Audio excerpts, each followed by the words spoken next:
MP board के class 12 के विद्यार्थियों, देखिए आज की इस क्लास में मैं आपको वार्षिक परीक्षा के लिए विषय जीव विज्ञान का सेट बी आपको बताने जा रही हूँ।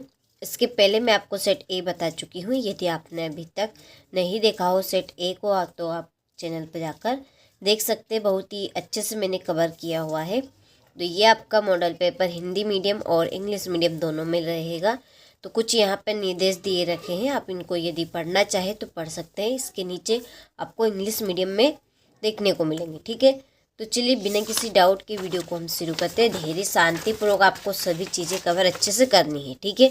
तो देखिए पहले प्रश्न में है आपके सही विकल्प चुनकर लिखिए। तो सही विकल्प आपसे 6 नंबर के पूछे जाएंगे। पहला है आपका कि भ्रूणपोष है। भ्रूणपोष आपका क्या है? त्रिगुणित है। दूसरा है मनुष्य के 28वें दिन के अंडाशय चक्र में अंडोत्सर्ग होता है, तो इसका आंसर आपका 14वें दिन। तीसरा है बड़े शहरों में अधिक जनसंख्या का कारण है, इसका आंसर उपरोक्त सभी। चौथा है चिकन पॉक्स किसके कारण होता है? तो इसका आंसर है वेरिसेला विषाणु के कारण। पांचवा है प्लाज्मिड नाम किसने दिया? तो ये आपका लेडर बर्ग ने दिया था। और छठा है धसे हुए रंध्र पाए जाते हैं तो कहाँ पर? मरुद्भिद पौधों में, ठीक है। चलिए तो स्क्रीनशॉट आप ले लीजिए यहाँ से और अच्छे से आप कंप्लीट कीजिएगा। इसके नीचे इंग्लिश मीडियम वालों के लिए चूज द करेक्ट आंसर, ठीक है। यहाँ पे मैंने टिक मार्क कर दी है, कंप्लीट आपको कर लेना है। चलिए बाकी के आपके 3 इधर है, तो यहाँ से आप स्क्रीनशॉट ले लीजिए। क्वेश्चन नंबर 2 में है रिक्त स्थानों की पूर्ति कीजिए। पहला है पक्षियों द्वारा होने वाला परागण डेडेडेस कहलाता है, तो ऑर्निथोफिली। और दूसरा वर्धानता डेडेडेस लक्षण है, तो ये है आपका लिंग सहलग्नता। तीसरा है आपका हिपेटाइटिस रोग डेडेडेस के द्वारा होता है, तो विषाणु। चौथा है परजीवी गाय रोजी में डेडेडेस पाया जाता है, जो साधारण गाय के दूध में नहीं मिलता, मानव अल्फा लैक्टलबुमिन, ठीक है। पांचवा है वन पारिस्थितिक तंत्र का निर्माण डेडेडेस की अंतिम अवस्था होती है, अनुक्रमण। छठा है वन पारिस्थितिकी तंत्र में ऊर्जा का पिरामिड डेडेडेस होता है, तो सदैव सीधा, ठीक है। तो यहाँ से आप स्क्रीनशॉट ले लीजिए। इसके बाद में ये आपके इंग्लिश मीडियम वालों के लिए फिल इन द ब्लैंक्स। चलिए तो फिल इन को आपको अच्छे से कर लेना है। चलिए बढ़ते हैं आगे प्रश्न की और ये है हमारा अगला प्रश्न, सही जोड़ी बनाइए, ठीक है। तो देखिए आपकी पहली जोड़ी है बहुभ्रूणता, इसकी आपकी जोड़ी रहेगी सिट्रस, ठीक है। दूसरी है सह प्रभाविता, इसकी आपकी जोड़ी है मवेशियों का रंग। तीसरी है टीबी की आपकी जोड़ी है BCG। और चौथी है चेचक वैक्सीन, ये आपकी है छोटी माता। और पांचवी गोल्डन राइस, इसकी जोड़ी विटामिन A, ठीक है। चलिए तो स्क्रीनशॉट आप ले लीजिए, यहाँ से आप इंग्लिश मीडियम वाले कंप्लीट कर लीजिएगा। मैं आपके जोड़ी के नंबर डाल देती हूँ, ठीक है। यहाँ पर मैंने गलत लिख दी, ये आपकी तीसरी है, ये आपकी चौथी है, इसके बाद में ये आपकी दूसरी रहेगी, ठीक है। और ये आपकी पांचवी और ये आपकी पहले। चलिए तो मिस्टेक हो जाती है। चलिए इसके बाद में एक वाक्य में उत्तर दीजिए। 5 नंबर से आपसे पूछे जाएंगे। पहला है आपका सबसे लंबी वर्तिका एवं वर्तिकाग्र वाले पौधे का नाम बताइए। तो इसका आंसर है मक्का, ठीक है। इसमें सबसे लंबी वर्तिका और वर्तिकाग्र पाए जाते हैं। चौथा दूसरा है गर्भाशय के अंदर भ्रूण का पोषण कौन करता है? तो अंडाशय के अंदर भ्रूण का जो पोषण करता है वो आपका अपरा रहता है, ठीक है, अपरा करता है। तीसरा अनुवांशिकी के जनक किसे कहा जाता है? तो अनुवांशिकी के जनक ग्रेगर जॉन मेंडल को कहा जाता है, ठीक है। चौथा है एक खाद्य इष्ट का नाम लिखिए। तो एक खाद्य इष्ट का आपका नाम है एस्विच ग्रासिपी। चलिए इसके बाद में है पांचवा, बीटी, कपास, गोल्डन राइस किसके उदाहरण है? तो ये आपके यहाँ पे इसका आंसर लिख देती हूँ,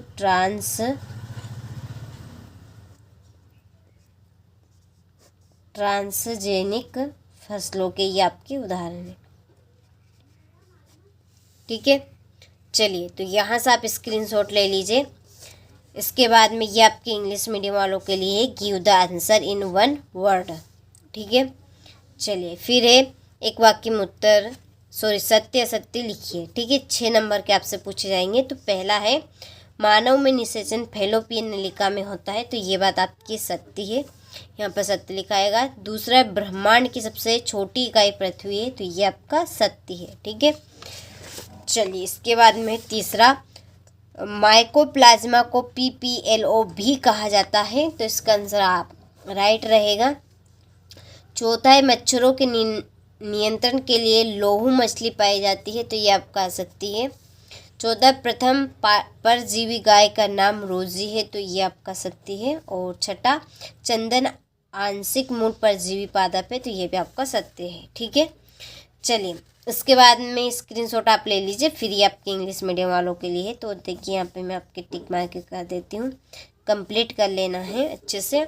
ठीक है, देखिए मैं आपको इसका सेट ए पहले बता चुकी हूँ, ये आपका सेट ए है, मैं आपको बता चुकी हूँ। सेट बी हम आपको बता रहे हैं। इसके बाद में हम सेट सी देखेंगे और सेट डी देखेंगे। ठीक है, ऑल MP में देखिए आपका जो पेपर आएगा बोर्ड पेपर, वो पेपर आपका इन्हीं चारों पेपर में से फंस जाएगा।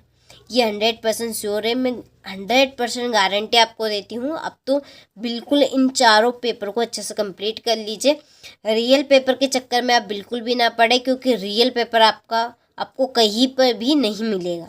ठीक है, हमने हमारी एप्लीकेशन के ऊपर चारों पेपर अपलोड कर दिए हैं, साथ में सॉल्यूशन भी, और कुछ चीज़ें और भी है। तो आपको जो सारी चीज़ें हैं वो आपको एप्लीकेशन पे मिलेगी। पूरी चीज़ें आपको यहाँ पर नहीं बता सकते हम, और हो भी नहीं सकती आपकी पूरी चीज़ें। ठीक है, यूट्यूब पे, लेकिन एप्लीकेशन के ऊपर आपको सारी चीज़ें मिल जाएगी। उसके लिए हमने आपको डिस्क्रिप्शन में नंबर दे रखे हैं, आप उन नंबर पर कॉल करिए और जानकारी आप पूरी लीजिए कहाँ से कैसे आपको मिलेगी। ठीक है, चलिए तो क्वेश्चन नंबर 6 है आपका, स्वपरागन और परपरागन में अंतर। 2 नंबर का आपका ये प्रश्न रहेगा। इसके बाद में आपका 7वां है, प्रसव क्या है? प्रसव को प्रेरित करने में कौन से हार्मोन शामिल होते हैं? ठीक है, इसके बाद में आपका 8वां है, चिकित्सकी गर्भ समापन क्या है? यानी कि MTP, इसको आपको बताना है ये क्या है। ठीक है, चलिए तो स्क्रीनशॉट आप ले लीजिए।